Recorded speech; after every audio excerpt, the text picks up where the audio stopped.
Hello students, welcome to my YouTube channel MLM commerce classes. देखिए students,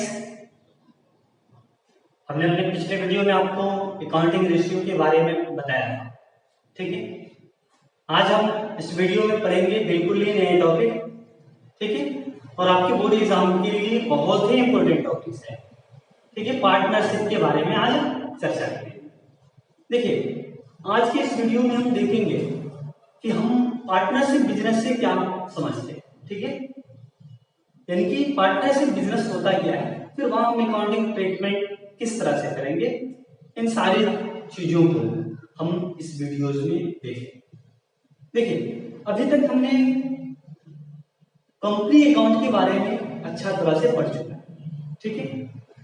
अब हम पढ़ेंगे पार्टनरशिप बिजनेस के बारे में, ठीक है। यहाँ जैसे हम जानेंगे कि पार्टनरशिप आखिर होता है, ठीक है। व्हाट इज पार्टनरशिप, फिर what is the meaning of partnership, what is the features of partnership, what is the objective of partnership. इन सारी चीजों को हम इस वीडियो में डिस्कस करेंगे, ठीक है। तो देखिए, पार्टनरशिप यहाँ नेम से ही हमको लगभग कुछ तो समझ में आ जाएगा। क्या ये पार्टनरशिप नेम से ही हम कुछ इसके मीनिंग जो है समझ जाए। पार्टनर्स मीन्स क्या होता है, ठीक है। पार्टनर नहीं होता है जैसे मेरे साथ कोई और आ गया, ठीक है। अभी हम क्या है, सिंगल है, फिर कोई आ गया मेरे साथ तो मेरा पार्टनर हो। अभी किसी के साथ हम रहने लगे, पार्टनर्स होंगे, ठीक है। तो पार्टनर तो आप समझ रहे हैं, समझे। तो जस्ट लाइक वही अब यहाँ बिजनेस में, चलिए यहाँ आपको लाइफ में पार्टनर नहीं लगता, यहाँ आपको बिजनेस में पार्टनर समझना है और पार्टनरशिप बिजनेस के बारे में पढ़ना है, समझे। देखिए, इस चैप्टर में हम क्या करेंगे, फंडामेंटल ऑफ पार्टनरशिप, यानी कि पार्टनरशिप से रिलेटेड जो भी बेसिक कॉन्सेप्ट्स चाहिए वो सारे इस चैप्टर के अंदर हम स्टडी करेंगे, ठीक है। और याद रखिएगा, ये बेसिक कंसेप्ट ऑफ पार्टनरशिप, या फिर हम कह सकते हैं कि पार्टनरशिप का फंडामेंटल्स या फंडामेंटल्स ऑफ पार्टनरशिप बिजनेस। तो ये बहुत ही इंपॉर्टेंट चैप्टर्स, और ये अगर आप मिस कर जा रहे हैं तो आगे पार्टनरशिप आपको बिल्कुल ही नहीं समझ में आने वाला, समझे। तो स्टूडेंट्स, आपको पार्टनरशिप पर 100% कमांड करना है, एकदम कंप्लीटली कमांड कर लेना है, तो आपको इस वीडियो को निश्चित रूप से देखना होगा, ठीक है। देखिए, आप इस वीडियो में देखेंगे कि आपको हम बताएंगे कि किस तरह से हम पार्टनरशिप के अंदर अकाउंटिंग ट्रीटमेंट करते हैं, कौन कौन से पॉइंट्स होते हैं, ठीक है। आगे जैसे आप पढ़ेंगे एडमिशन, डिसोल्यूशन, रिटायरमेंट डेट, जो भी टॉपिक्स पढ़ेंगे वहां इन्हीं से रिलेटेड, ठीक है। तो आपको सबसे पहले ये कॉन्सेप्ट होना चाहिए कि आखिर पार्टनरशिप क्या है, कौन सी थिंग्स है पार्टनरशिप, समझे। तो देखिए, यहाँ चैप्टर का नेम क्या है, अकाउंटिंग फॉर पार्टनरशिप फर्म्स, यानी कि पार्टनरशिप फर्म का अकाउंटिंग हम कैसे करें, how to accounting treatment of partnership firm और पार्टनरशिप बिजनेस, ठीक है। देखिए स्टूडेंट्स, यहाँ हम फंडामेंटल्स पढ़ेंगे, fundamentals of partnership firm, partnership business. देखिए, सबसे पहले मुझे ये जानना है कि what is the meaning of partnership firm, ठीक है। What is the meaning of partnership firm. देखिए, when two or more persons enter into an agreement for setting up a business, देखिए कितनी इजी है, when two or more person enter into an agreement for setting up a business to run it and share the profits and losses, to run it and share the profit and losses, it is termed as partnership। यानी देखिए, partnership होता है कि जब to और मोर persons एक साथ आते हैं, ठीक है, टू और मोर पर्सन्स एक साथ आकर के वो ज्वाइंटली मिलकर के कोई बिजनेस स्टार्ट करते हैं, ठीक है। और उस बिजनेस को स्टार्ट करते हैं और वहां से जो प्रॉफिट या लॉस बिजनेस का होता है उसको लोग आपस में डिस्ट्रीब्यूट करते हैं, बांटते हैं, उसी बिजनेस को हम पार्टनरशिप फर्म कहते हैं। ठीक है, क्या होता है आपको, व्हेन टू और मोर पर्संस एक साथ आकर के वो क्या करते हैं, किसी लीगल बिजनेस को रन करते हैं, स्टार्ट करते हैं। ठीक है, तो उसी बिजनेस को पार्टनरशिप फर्म है। यहाँ क्या होता है कि पार्टनरशिप फर्म में पार्टनर्स जो भी प्रॉफिट होते हैं उसको आपस में डिस्ट्रीब्यूट करते हैं। ठीक है, इनके शेयर करते हैं। उन लोगों का फिक्स शेयर भी होता है कि किस रेशियो में वो लोग डिस्ट्रीब्यूट करेंगे प्रॉफिट एंड लॉस। समझे, वो आगे ये सारी चीजों को हम बताएंगे। ठीक है, देखिए in other words of partnership, दूसरे तरीके से इसके अदर डेफिनेशन देखेंगे। Partnership is the relation of person, यानी क्या कह रहे हैं, partnership is the relation of person who have agreed to share of profit of a business. इनका पार्टनरशिप क्या है, तो लोगों के, पर्सन्स के बीच रिलेशन होता है, who have agreed to share of profit of business, यानी कि जो किसी बिजनेस के प्रॉफिट को शेयर करने के, बांटने के लिए एग्री होते हैं। ठीक है, कैरीड ऑन बाय ऑल और any of them acting for all. यानी यहाँ क्या होता है कि यहाँ पार्टनरशिप में क्या होता है कि ऐसी, अब क्या कर सकते हैं, लोगों के ऐसे संबंध जहां किसी बिजनेस के प्रॉफिट या लॉस को वो लोग आपस में डिस्ट्रीब्यूट करते हैं, शेयर करते हैं।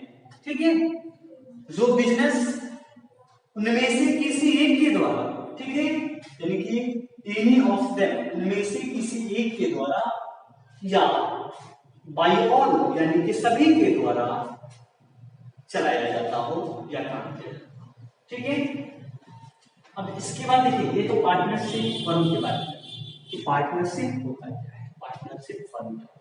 ठीक है, तो जनरली हम इजी वर्ड्स में क्या कर सकते हैं कि जो ज्वाइंटली कुछ लोग मिल करके बिजनेस करते हैं और प्रॉफिट लॉस जो भी होता है उसको लोग आपस में शेयर करते हैं, वैसे बिजनेस को हम क्या कहते हैं, पार्टनरशिप बिजनेस। ठीक है, या पार्टनरशिप फर्म। समझे बाबू। अब देखिए यहाँ एक क्या होता है, यहाँ एक वर्ड्स आपको मिला है, पार्टनर और पार्टनरशिप। ठीक है, ये दोनों डिफरेंट होता है, याद रखिएगा, पार्टनर एंड पार्टनरशिप डिफरेंट। ठीक है, तो देखिए पार्टनर मींस होता है, व्हाट इज पार्टनर्स, देखिए दिया हुआ है, person who have entered into partnership with one another और आर कॉल्ड इंडिविजुअली पार्टनर्स। देखिए क्या है, person who have entered into partnership with one another are called individually partners। यानी कि क्या होता है कि अगर कोई पर्सन किसी बिजनेस में आता है, ठीक है, किसी बिजनेस में वो आता है तो उसको इंडिविजुअली, व्यक्तिगत रूप से एक पर्सन को हम क्या कहेंगे, उन पर्सन को पार्टनर कहेंगे। ठीक है, यानी कि साझेदार कहेंगे। और फर्म क्या होता है, person who have entered into partnership, यानी कि देखिए क्या होता है कि पार्टनरशिप, पार्टनर तो आप देखिए कि अगर किसी बिजनेस में जो पर्सन काम करता है, जो पर्सन मिलकर के बिजनेस को करता है, तो उन लोग इंडिविजुअली उस पर्सन को हम क्या कहते हैं, पार्टनर कहते हैं। और फर्म किसको कहते हैं, या पार्टनरशिप फर्म किसको कहते हैं, तो जो पार्टनर्स मिलकर के बिजनेस को करते हैं तो उनको कलेक्टिवली यानी कि सामूहिक रूप से, ज्वाइंटली हम उनको क्या कहेंगे, पार्टनरशिप फर्म कहते हैं। ठीक है, यानी कि सभी पार्टनर्स को ज्वाइंटली हम क्या कहते हैं, पार्टनरशिप कहेंगे और पार्टनरशिप फर्म कहेंगे या वही फर्म कहते हैं। बट इंडिविजुअली पार्टनर्स को हम क्या कहते हैं, इंडिविजुअल पार्टनर को या इंडिविजुअल पर्संस को क्या कहते हैं बाबू, पार्टनर्स कहते हैं। याद रहेगा। चलिए अब उसके बाद देखिए फर्म नेम, ये फर्म का नेम क्या होता है, देखिए कि जिस नेम से फर्म का बिजनेस चल रहा है, यानी कि बिजनेस, पार्टनरशिप बिजनेस का जो नेम है उसी नेम को हम क्या कहते हैं, पार्टनरशिप, यानी नेम ऑफ पार्टनरशिप फर्म कहते हैं। जैसे देखिए the name under which the business of the partner is carried on is called firm name. यानी कि जिस नेम से बिजनेस की, जिस नेम से पार्टनर्स बिजनेस को चला रहे हैं, ठीक है, उसी नेम को पार्टनर्स फर्म नेम। ठीक है, यानी तो फर्म में। समझ में आया? चलिए अब एक चीज और है कि यहां आपने पहले देखा when two or more person enter into an agreement for setting up a business, यानी कि किसी बिजनेस को करने के लिए जब दो और उससे ज्यादा लोग मिल करके एक साथ, यानी किसी समझौता के अनुसार, एक एग्रीमेंट के अनुसार वो लोग एक साथ होते हैं और बिजनेस करते हैं, तो उसको हम क्या कहते हैं? पार्टनरशिप करते हैं। बट एक चीज ध्यान रखिए, यहां क्या गया? टू और मोर पर्सन, यानी कि टू से मिनिमम कम नहीं होना चाहिए, टू से कम नहीं होना चाहिए, यानी कि मिनिमम 2 पर्सन और मोर देन, और मैक्सिमम क्या होता है? मिनिमम 2 पर्सन होना चाहिए पार्टनरशिप बिजनेस के लिए, बट मैक्सिमम कितना होना चाहिए? इसका भी कोई लिमिट होना चाहिए। तो मैक्सिमम 50 पार्टनर्स होना चाहिए। ठीक है बाबू, देखिए मिनिमम कितने लोग चाहिए पार्टनरशिप में? मिनिमम 2 और मैक्सिमम 50 पर्सन। ठीक है, यानी कि पार्टनरशिप बिजनेस में क्या होता है कि minimum partners, numbers of minimum partners क्या होता है? 2। ठीक है, उससे कम नहीं होना चाहिए। अगर 2 से कम 1 होता है ना, अगर एक वन पर्सन अकेले कोई बिजनेस करता है तो क्या पार्टनरशिप में नहीं रखेंगे? वो तो अकेले कर रहा है ना, इंडिविजुअल हो गया ना, वो क्या कहते हैं आपको? प्रोप्राइटरशिप कहते हैं, समझे? बट मैक्सिमम कितना होना चाहिए? तो मैक्सिमम 15 मेंबर्स होना चाहिए, यानी कि पार्टनरशिप बिजनेस में 2 से लेकर के 50 तक लोग मिलकर के बिजनेस चला सकते हैं। बट अगर 51 हो गए तब क्या होगा? पार्टनरशिप नहीं होगा, नहीं कहलाएगा, यानी कि आप मानेंगे कि आपका पार्टनरशिप खत्म हो गया, यानी कि आप जो क्या कहते हैं इंडियन पार्टनरशिप एक्ट 1932 की प्रोविजंस को आप फॉलो नहीं किए, उसका उल्लंघन कर रहे हैं, यानी कि वहां लिमिट है कि आप 50 पार्टनर्स नहीं रख सकते हैं और आपने 51 पार्टनर्स रख लिया, इट मींस आपका बिजनेस इल्लीगल हो गया। ये कानून की नजर में आपका बिजनेस खत्म हो जाएगा, आपके फर्म को भंग कर दिया जाएगा, बंद करा दिया जाएगा। समझे? और एक चीज और होता है, आप ध्यान दीजिए, ये 50 होते हैं जनरल पार्टनरशिप के लिए होते हैं, मैक्सिमम मेंबर्स। बट अगर हम बैंकिंग बिजनेस करते हैं, हमारा बिजनेस अगर बैंकिंग है, ठीक है, तो वहां बैंकिंग पार्टनरशिप में क्या होता है? Minimum members, sorry maximum members, ठीक है, ध्यान दीजिए, बैंकिंग पार्टनरशिप, बैंकिंग पार्टनरशिप में मिनिमम कितने होते हैं बाबू? मिनिमम 2 और मैक्सिमम कितने होंगे? बैंकिंग पार्टनरशिप में मैक्सिमम 3 पर्सन। ठीक है, ये देखिए ये पार्टनर्स जो होते हैं जस्ट लाइक फर्म का एजेंट कहलाते हैं या फिर ओनर्स, समझे? अब हम देखेंगे फीचर्स और एलिमेंट्स ऑफ पार्टनरशिप। ठीक है, क्या देखेंगे? फीचर्स एंड और एलिमेंट्स ऑफ पार्टनरशिप, यानी कि पार्टनरशिप का फीचर्स या एलिमेंट्स क्या होता है, उन चीजों को देखिए। पार्टनरशिप का सबसे इंपॉर्टेंट, पार्टनरशिप बिजनेस का सबसे इंपॉर्टेंट फीचर्स क्या होता है? 2 और मोर पर्सन। ठीक है, सबसे इंपॉर्टेंट, ये कंपल्सरी है। ठीक है, इसके बिना तो हम पार्टनरशिप का इमेजिन भी नहीं कर सकते। 2 और मोर पर्सन, यानी कि किसी भी पार्टनरशिप बिजनेस को करने के लिए मिनिमम हमें 2 पर्सन होना चाहिए और या उससे ज्यादा होना चाहिए। तो मैक्सिमम कितना होना चाहिए? 50। जनरल में हमें, जनरल पार्टनरशिप में 50 मैक्सिमम मेंबर्स होना चाहिए और बैंकिंग पार्टनरशिप में हमें मैक्सिमम पर्सन कितने होते हैं? 10। ठीक है बाबू, देखिए जब हम पार्टनरशिप बिजनेस स्टार्ट करते हैं तो वहां क्या होना चाहिए? कम से कम 2, मिनिमम 2 पर्सन और मैक्सिमम 50। बट अगर हम बैंकिंग पार्टनरशिप कर रहे हैं, ठीक है, बैंकिंग बिजनेस है, तो हमारा मैक्सिमम मेंबर्स कितने होंगे? यानी मैक्सिमम कितने पर्सन मिलकर के बिजनेस करेंगे? 10। ठीक है, याद रहेगा। इसके बाद एग्रीमेंट, इसके बाद इसके फीचर्स क्या होते हैं? एग्रीमेंट, एग्रीमेंट क्या होता है? ठीक है, एग्रीमेंट क्या होता है? पार्टनरशिप बिजनेस को रन करने का एक डॉक्यूमेंट, ठीक है। एग्रीमेंट ओरल एंड रिटन दोनों हो सकता है, ठीक है। ये एग्रीमेंट में भी ओरल और रिटन, एग्रीमेंट रिटन भी हो सकता है और ओरल में भी हो सकता है, यानी कि साझेदारों के बीच जो समझौता होता है, ठीक है, उसको हम एग्रीमेंट कहते हैं। इनके बीच जो कॉन्ट्रैक्ट बनता है, ठीक है।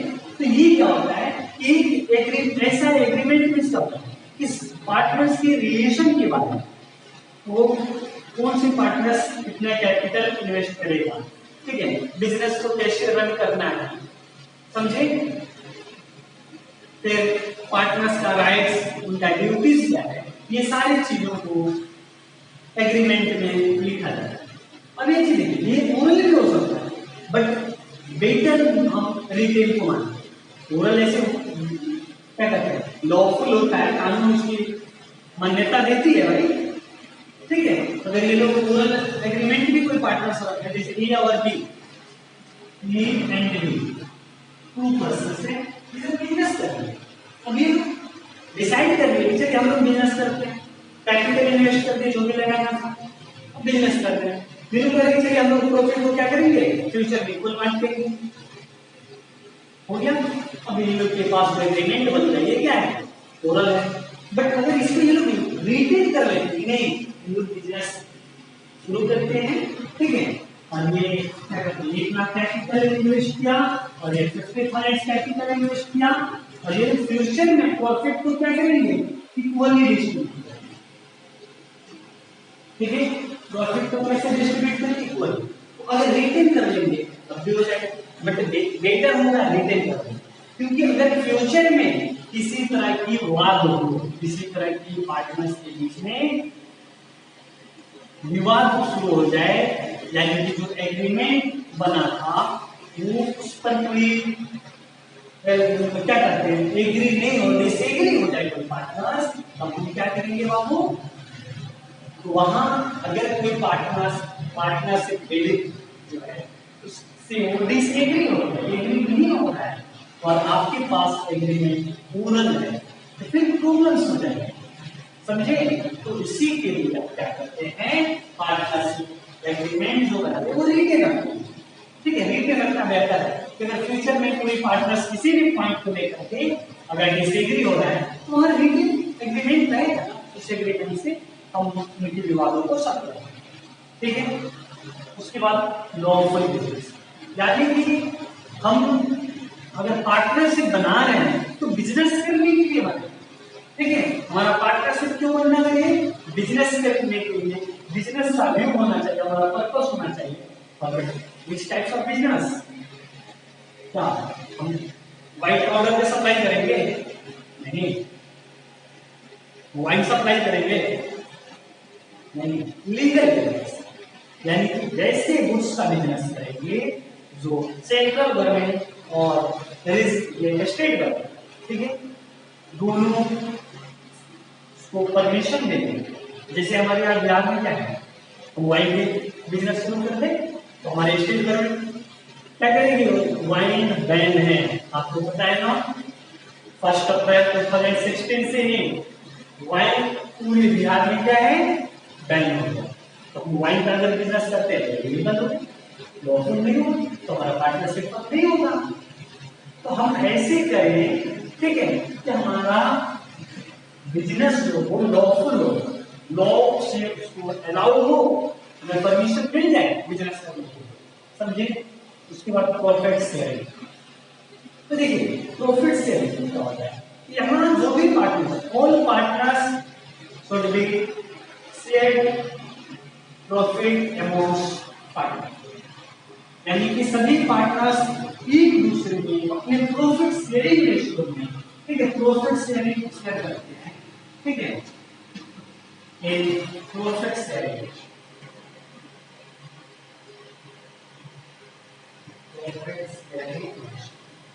ऑन पार्टनर्स क्या करते हैं, जो भी बिजनेस का प्रॉफिट या लॉस हो उसको प्रॉफिट शेयरिंग रेशियो में, यानी कि उन लोगों की जो एग्रीमेंट में लिखा जाए कि किस रेशियो में प्रॉफिट को डिस्ट्रीब्यूट करना है या लॉस को डिस्ट्रीब्यूट करना है, उसी रेशियो में लोग क्या करेंगे, प्रॉफिट को डिस्ट्रीब्यूट करेंगे, ठीक है। और पार्टनरशिप बनता ही है प्रॉफिट या लॉस को बांटने के लिए, समझे। अब ऐसा नहीं है कि आप ए बी दो पार्टनर्स है तो प्रॉफिट हुआ तो दोनों बांट ले, लॉस हुआ तो सिर्फ एक हो, एक, ऐसा नहीं, लॉस में भी दोनों बांट, समझे। अब होता है म्यूचुअल एजेंसी, ठीक है। तो क्या बाबू म्यूचुअल एजेंसी, म्यूचुअल एजेंसी में क्या होता है कि जब पार्टनर्स देखिए कोई बिजनेस पार्टनर से बिजनेस को स्टार्ट करते हैं तो पार्टनर्स क्या करते हैं, उसमें से कोई एक पार्टनर्स या सभी पार्टनर्स मिलकर के बिजनेस को कैरी आउट करते हैं, यानी कि बिजनेस को चलाते हैं, ठीक है। तो वहां क्या होता है कि जो बिजनेस यहाँ पार्टनर्स जो होते हैं बिजनेस में, पार्टनरशिप फर्म में, तो वो क्या होते हैं कि सभी पार्टनर्स वो बिजनेस के लिए वो एजेंट, ठीक है, पार्टिकुलरली उसके वो क्या होते हैं, ऑल पार्टनर्स एजेंट होते हैं और अदर पार्टनर्स के सामने वो प्रिंसिपल होते हैं, ठीक है। यानी कि खुद के नजर में बिजनेस के लिए क्या है, एजेंट है, बट अदर पार्टनर्स के लिए वो क्या है, प्रिंसिपल, समझे। ये एवरी पार्टनर से ये राइट्स है। उसके बाद नो सेपरेट एंटिटी, यानी कि यहाँ देखिए पार्टनरशिप फर्म का जो एंटिटी होती है, उसका जो अस्तित्व होता है वो पार्टनर्स के लायबिलिटी से, पार्टनर के एंटिटी से सेपरेट नहीं होता, अलग होता है। यानी कि हम कह सकते हैं कि यहाँ पार्टनरशिप फर्म में बिजनेस का, यानी कि पार्टनरशिप फर्म का या फिर सभी पार्टनर्स का जो लायबिलिटी होता है वो ज्वाइंटली होता है, सेपरेट अलग नहीं होता, समझे। उसके बाद क्या है, अनलिमिटेड लायबिलिटीज, ठीक है, अनलिमिटेड लायबिलिटी। यहाँ जो बिजनेस की लायबिलिटी होती है, पार्टनर्स की जो लायबिलिटी होती है वो अनलिमिटेड होती है। लायबिलिटी मीन्स आप कहाँ तक फर्म की लायबिलिटी को पेमेंट कर सकते हैं। देखिए फर्म के अंदर जो भी लायबिलिटी होता है, जो भी एसेट होता है वो फर्म के नाम से या वो फर्म का नहीं होता है। जैसे किसी बिजनेस में आप जाएंगे कंपनी अकाउंट में देखेंगे कि कंपनी अकाउंट के अंदर कंपनी का जो भी एसेट्स होता है या लायबिलिटी होता है वो कंपनी के खुद का होता है, ठीक है। और यहाँ क्या होगा, फर्म का नहीं होगा बल्कि पार्टनर्स लोगों का ज्वाइंट से होगा, इसमें सभी पार्टनर्स का होगा, समझे। तो यहाँ देखिए क्या होगा, अगर फर्म का कोई लायबिलिटी है और फर्म की बैलेंस हम पेमेंट नहीं कर पाएंगे तो उसका पेमेंट पार्टनर्स अपने पास से करेंगे, प्राइवेट प्रॉपर्टी से करेंगे, ठीक है। और जब तक फर्म की सभी लायबिलिटी का पेमेंट नहीं कर दिया जाता है तब तक पार्टनर्स का लायबिलिटी खत्म नहीं होता है, समझे। इसीलिए हम क्या करते हैं, ये पार्टनर्स की लायबिलिटी जो होती है वो पार्टनरशिप फर्म में एवरी पार्टनर्स की लायबिलिटी अनलिमिटेड होता है। उसके बाद क्या है, no transfer of interest without concern, देखिए यानी कि यहाँ इंटरेस्ट का ट्रांसफर बिना किसी एग्रीमेंट, बिना समझौता नहीं कर सकते। यानी कि कहने का मतलब ये है कि अगर जब तक एग्रीमेंट आपको परमिशन नहीं देता है कि आप इंटरेस्ट पे कीजिए, interest on capital, interest on drawing charge कीजिए, तब तक हम क्या करेंगे, इंटरेस्ट ना देंगे नहीं लेंगे, समझे। तो अगर एग्रीमेंट में जो भी इंफॉर्मेशन है, जो भी पॉइंट्स लिखा गया है उन्हीं को हम फॉलो करें, समझे। तो बाबू ये होता है फीचर्स ऑफ पार्टनरशिप, ठीक है। तो अब हम क्या करेंगे, इसके आगे देखेंगे लिमिटेशन ऑफ पार्टनरशिप, ठीक है। और भी बहुत सारे पॉइंट्स हैं जो फंडामेंटल पॉइंट्स और भी बहुत सारे, इसको हम अपने अगले वीडियो में लेकर जाएंगे, ठीक है बाबू। तो इसके लिए आप हमारे यूट्यूब चैनल एम आलम कॉमर्स क्लासेस पर बने रहिए, और यदि आप हमारे चैनल पर नए हैं तो प्लीज हमारे चैनल को सब्सक्राइब कीजिए और इस वीडियो को लास्ट तक जरूर देखिए और इस वीडियो को लाइक कीजिए, कमेंट कीजिए और अपने दोस्तों के साथ ज्यादा से ज्यादा शेयर भी कीजिएगा, ठीक है। देखिए स्टूडेंट्स, ये बहुत ही इंपॉर्टेंट चीज हम आपको बताएं, ठीक है। अभी लॉकडाउन की सिचुएशन है, पूरे देश भर में लॉकडाउन की सिचुएशन है और कोरोना जैसे एक बहुत ही बड़ी प्रॉब्लम्स हमारे सामने दिख रहा है। और हम लोग क्या करेंगे, हम घर से बाहर नहीं निकल सकते हैं, ठीक है, अपने स्कूल कॉलेज में नहीं जा सकते, कोचिंग इंस्टीट्यूशन में नहीं जा सकते हैं। तो और बोर्ड एग्जाम क्या है कि भाई वो तो टाइम से बंद हो जाएगी। बोर्ड एग्जाम हमारा है वो टाइम नहीं होने वाला है, उसमें कोई देरी नहीं होगी। तो इसलिए आप अपने घर पे रहिए, सुरक्षित रहिए और घर से ही बैठे बैठे हमारे YouTube चैनल के माध्यम से